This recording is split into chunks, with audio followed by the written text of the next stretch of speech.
Hi పిల్లలు, welcome to my channel. ఈరోజు మనం తెలుగులో ఎక్కాలను ఏ విధంగా చదవాలో నేర్చుకుందాం. ఇంతకుముందు వీడియోలో 2వ ఎక్కం నుంచి 5వ ఎక్కం వరకు ఏ విధంగా చదవాలో నేర్చుకున్నాం కదా. ఇప్పుడు 6వ ఎక్కం నుంచి 10వ ఎక్కం వరకు ఏ విధంగా చదవాలో నేర్చుకుందాం. చూడండి.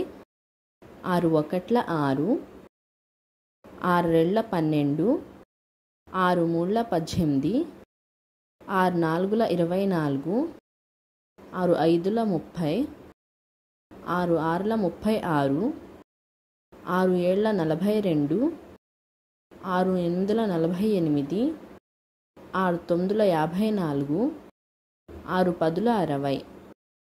7వ ఎక్కం.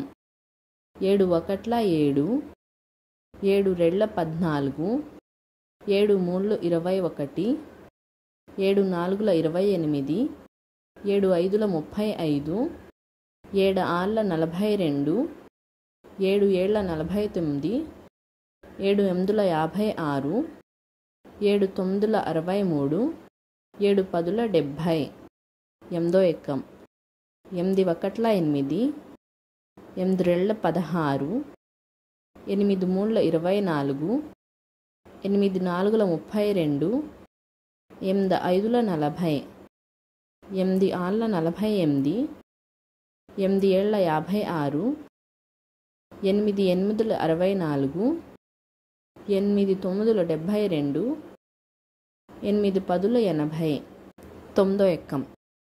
9 ఒకట్ల 9, 9 రెళ్ళు 18, 9 మూళ్ళ 27, 9 నాలుగుల 36, 9 ఐదుల 45, 9 ఆర్ల 54, 9 ఏళ్ల 63, 9 ఎనిమిదిల 72, 9 తొమ్మిదిల 81, 9 పదుల 90. 10వ ఎక్కం. 10 ఒకట్ల 10, 10 రెళ్ళ 20, 10 మూళ్ళ 30, 10 నాలుగుల 40, 10 ఐదుల 50, 10 ఆర్ల 60, 10 ఏళ్ల 70, 10 ఎనిమిదిల 80, 10 తొమ్మిదిల 90, 10 పదుల 100.